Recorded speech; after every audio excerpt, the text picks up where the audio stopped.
네, 이번엔 추석 연휴 정치권 소식 짚어보겠습니다. 네, 윤기찬 국민의힘 법률위 부위원장, 배종호 한국정치평론가협회장 나오셨습니다. 두 분 어서 오세요. 안녕하십니까? 네, 안녕하세요. 네, 두 분 추석 연휴 어떻게 좀 잘 보내셨습니까? 네, 덕분에 잘 보내고 있습니다. 예. 저희 오늘 정치권 소식 좀 다뤄볼 텐데 추석 연휴 기간에 한동훈 대표가 상당히 바쁘게 움직였습니다. 지금 어제 같은 경우에 의사단체 관계자들을 만나서 조건 없는 협의체 출범을 강조했는데 지금 한 대표가 추석 연휴 전부터도 그렇고요. 계속해서 지금 분주하게 움직이고 있는데 중재자 역할에 대해서는 좀 어떻게 평가하고 계십니까? 그러니까 중재자 역할, 여당 대표잖아요. 그러니까 중재자 역할이라기보다는 저는 의료개혁의 부작용을 최소화하면서 의료개혁을 관철시키려는 그러니까 당정의 노력의 일환이다. 저는 그렇게 평가를 하고요.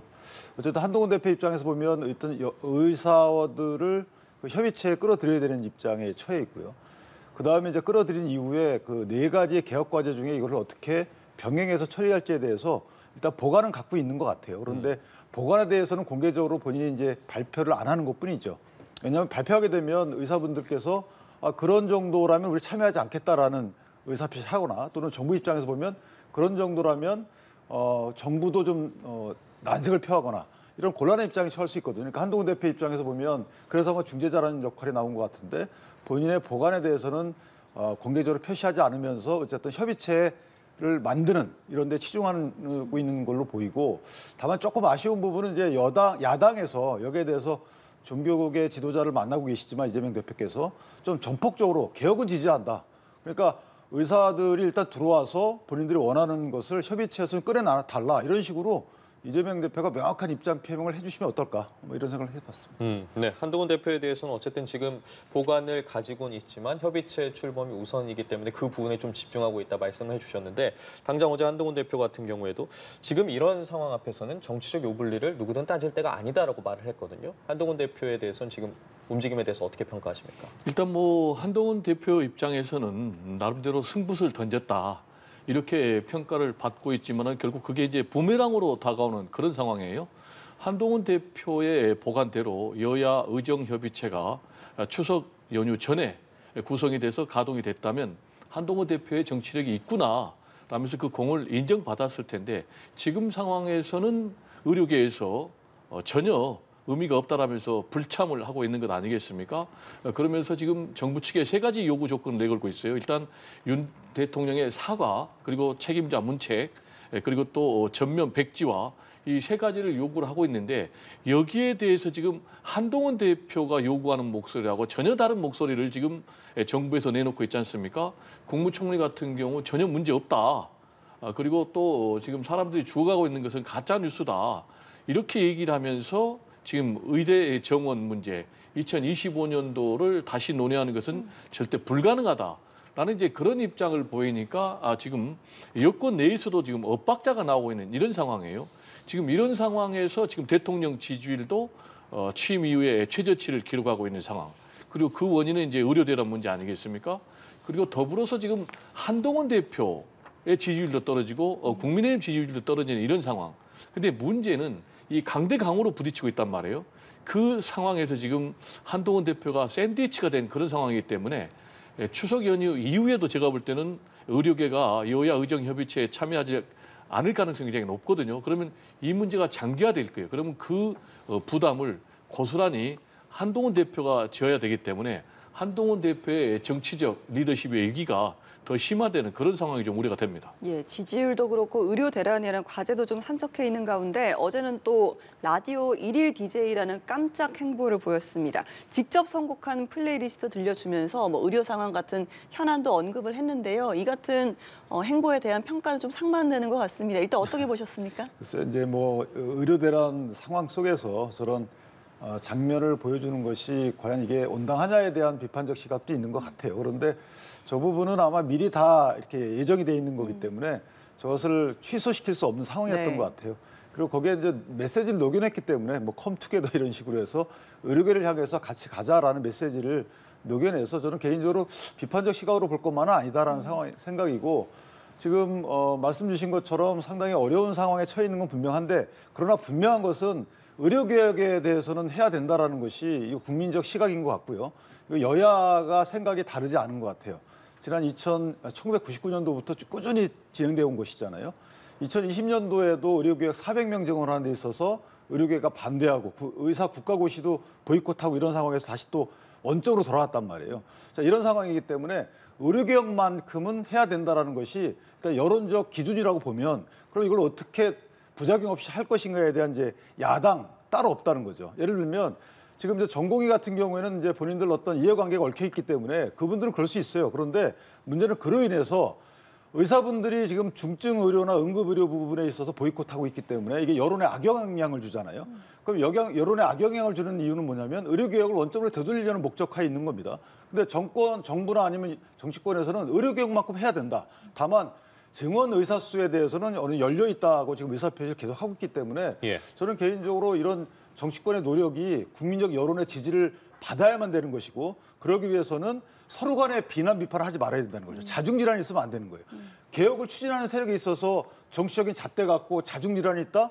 저는 그러면 이번에도 필패라고 봅니다. 따라서 이 부분은 저런 장면에 대해서 너무 비판적 시각으로 보게 되면 자중질환의 일환이 된다 이렇게 생각합니다. 예, 여론을 위한 어떤 노력의 일환으로 봐줘야 된다라는 말씀이셨고요. 어떻게 보셨어요, 평론가님? 일단 우리 변호사님이 말씀하신 것처럼 자중질환이 일어나면 안 되는 거죠. 근데 문제는 지금 대통령과 집권당 대표가 자중질환의 모습을 보이고 있다는 것이죠. 그 자중질환의 모습을 보이고 있으니까 지금 의료계에는 더 강력한 그런 입장을 보이고 있기 때문에 일단 뭐 윤석열 대통령이 한동훈 대표의 입장을 따라주든지 아니면 한동훈 대표가 정치적 리더십을 발휘해서 당내를 장악을 하든지 아니면은 윤석열 대통령을 확실히 끌고 가야 되는데 지금 이러지도 저러지도 못하는 그런 상황. 그러다 보니까 말씀드린 대로 대통령의 지지율도 떨어지고 지금 한동훈 대표의 또 지지율도 떨어지는 이제 그런 상황인데 지금 문제는 이미 전공의들이 10,000명 이상 이탈한 그런 상태예요. 그리고 이제 다행히 이번 추석 명절 연휴 동안에 지금 뺑뺑이 사망 사고는 좀 없었지만은 지금 10,000명이나 이탈했기 때문에 응급실 대란 문제는 갈수록 심화될 수밖에 없거든요. 그럼 지금 대통령의 지지율이 20%까지 떨어졌어요. 역대 최대치 아니겠습니까? 취임 이후에 왜 떨어졌냐? 부정평가 1위가 지금 의료대란 문제거든요. 그러면 의료대란이 장기화되면 될수록 더 지금 국민 여론이 나빠질 거예요. 특히 이제 윤석열 대통령의 지지율이 20%까지 떨어진 결정적인 이유는 강력한 콘크리트 지지층인 70대 이상에서 지금 돌아섰거든요. 돌아선 이유는 그분들은 건강이 굉장히 중요해요. 내 생명이 위협받는다라는 그런 위기의식을 갖고 있는 거예요. 그러다 보니까 이제 지지율이 떨어졌는데 지금 상황에서는 한동훈 대표가 어떻게 선택할 수단이 전혀 없다는 거예요. 그게 무슨 얘기냐면 지금 대통령이 동의해주지 않으면 즉 대통령이 동의해준다는 건 사과와 함께 2025년도 의대 정원 늘리는 문제도 논의 테이블에 올릴 수 있다라는 그런 입장을 보여줘야 되는데 전혀 그런 게 아니거든요. 그걸로 전달을 하겠다는 이야기는 했잖아요, 한동훈 대표가. 그러니까 지금 한동훈 대표 입장에서는 그냥 전달하겠다. 근데 지금 의료계에서 요구하고 있는 거는 전달이 중요한 게 아니고 그걸 자기들하고 좀 딜을 할 수 있는 양보를 좀 내놔라라는 그런 얘기거든요. 그리고 또 뭐 원칙론적인 누구의 잘잘못을 따질 게 아니다. 이런 얘기는 지금 소용이 없는 거예요. 그런데 여기서 제가 이제 좀 강조하고 싶은 것은 개혁의 방향에 대해서는 변호사님 말씀하신 대로 국민들도 동의를 해요. 의대 정원을 늘려야 된다.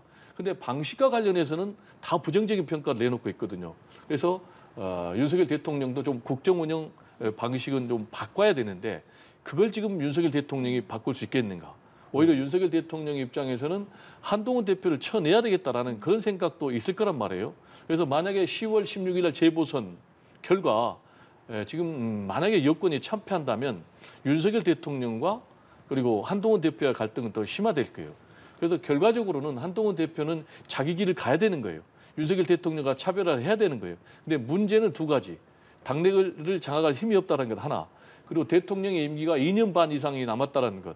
그래서 이 문제를 어떻게 극복할 것이냐라는 것이 지금 한동훈 대표의 리더십의 문제가 아닌가 생각이 됩니다. 근데 이 의료개혁 관련해서요. 지금 이제 대통령과 한동훈 대표의 시각 차이가 나는 것은 이전에 2026년도 동결한 때하고는 다른 거예요. 지금 한동훈 대표 의사분들 말씀처럼 2025학년도부터 재논의하자. 이거 정부 하겠다는 겁니다. 그런데 입장은 2025년도를 증원을 처리할 수 없다는 게 입장이고 논의 대상은 하겠다는 거죠. 논의해가지고 만약에 서로 간에 설득이 된다면 줄일 수 있다는 거죠. 그러니까 그 약간의 그 기준이 다른 겁니다. 의사분들도 마찬가지예요. 본인들은 증언을 전혀 허용할 수 없다는 게 입장이죠. 그런데 논의 테이블에 들어와서 논의하자는 거거든요. 그렇다면 입장이 변하지 않았다고 해서 논의 테이블에 안 들어온다 이게 아니잖아요. 한동훈 대표도 마찬가지입니다. 논의 대상은 다 열어놓고 하자라는 것이지 본인 입장은 있다니까요. 이재명 대표도 본인 입장이 있으시잖아요. 예를 들면 2025학년도 증언은 이미 끝났다. 이 부분이 본인 입장이시잖아요. 그런데 논의하자라고 말씀하시죠. 그러니까 입장과 논의 가능성의 대상만 다른 거기 때문에 여기에서 만약에 대통령실이 안 바뀐다? 그 한 총리가 왜 2025학년도 되돌릴 수 없다고 한 못을 박았기 때문에 논의할 수 없다? 이건 다른 거죠. 현재 입장이 그렇다는 거죠. 논의해가지고 서로 간에 조율해 본 결과 현재 2025학년도가 바뀔 수 있는 거죠. 그런데 현재 입장은 그렇다는 거기 때문에 이게 불변이다 이렇게 평가하는 건 좀 다르다. 그렇게 생각합니다. 저희가 지금 의료 공백과 관련해서 여야 의정 이제 각각의 입장과 그에 따른 평가를 좀 해봤는데 그렇다면 이 상황을 바라보고 있는 국민들의 시각은 어떨지에 대해서도 좀 살펴봐야 할 것 같아요. 저희가 소위 뭐 명절이나 연휴 때 이 밥상머리의 정치권 이슈는 무조건 오른다고 하잖아요. 이번 상황과 관련해서 여러 이야기들이 올랐을 텐데 정부의 대책도 그렇고요.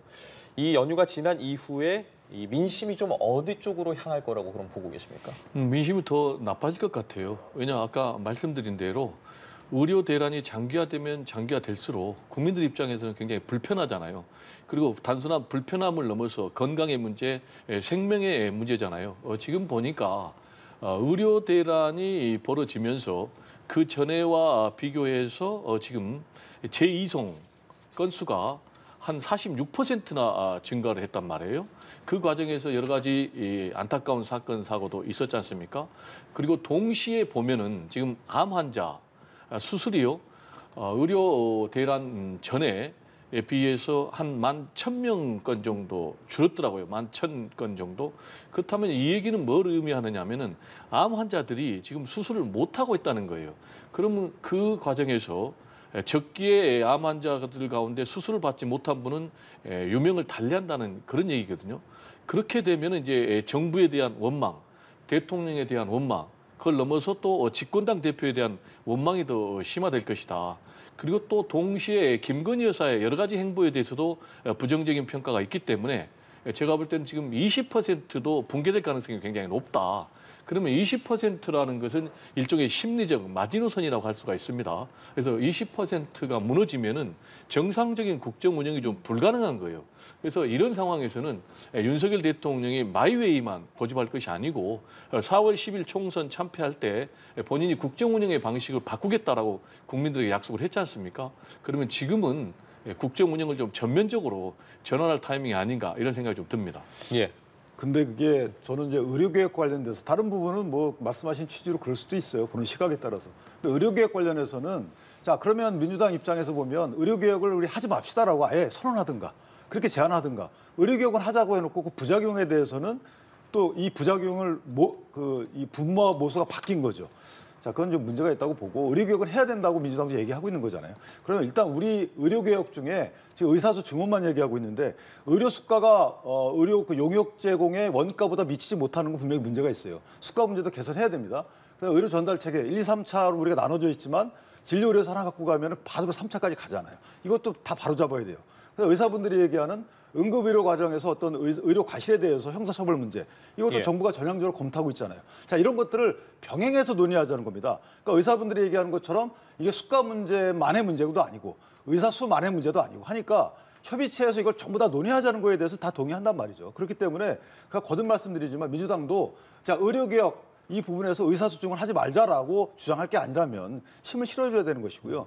그다음에 정부도 지금 계속 유연한 입장을 취하고 있는 입장이기 때문에 마지막 한 가지 말씀드리면 지금 전공의라는 부분은 수련의거든요. 사실 이분들이 빠졌다고 해서 이렇게 응급이나 그다음에 중증 의료, 필수 의료가 문제가 되면 안 되는 거예요. 근데 그동안의 병원 구조가 이 전공의들한테 너무 의존했기 때문에 이런 문제가 생긴 거기 때문에 차제 이런 구조적 문제도 개혁해야 된다. 이런 측면에서 보면 이게 뭐 대통령의 지지율이 어떻게 변할 것인가 그에 따라서 이거 할까 말까 저는 이렇게 고려하는 것은 정치권에서 하면 안 되는 말로 저는 생각을 합니다. 예, 정치권에서 다룰 이슈가 뭐 이것뿐만이 아니기 때문에 지금 점점 연휴가 끝나가면서 긴장이 또 다시 또 올라가는 것 같습니다. 당장 민주당에선 내일 본회의에서 추석 전에 처리하지 못했던 뭐 해병대원 또 김건희 여사 특검 등을 처리를 하겠다라고 벼르고 있는 상황 아니겠습니까?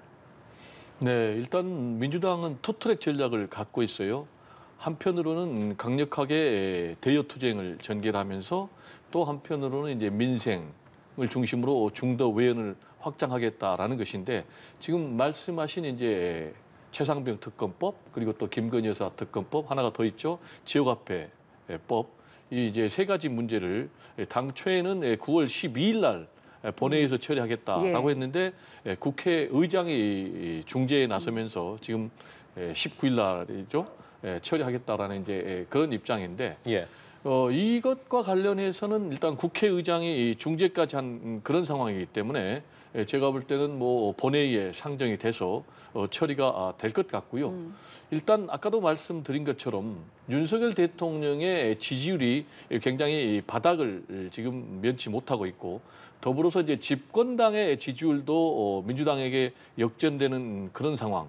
그리고 그 중심에 의료 대란 플러스 김건희 여사에 대한 문제가 굉장히 자리 잡고 있다. 잘 아시겠지만 최근에 이제 김건희 여사의 검찰 수사 결과에 대해서 굉장히 부정적인 국민 여론이 높은데 이런 것이 좀 정리되는 듯 했더니 김건희 여사가 공개적인 지금 행보를 굉장히 늘리고 있어요.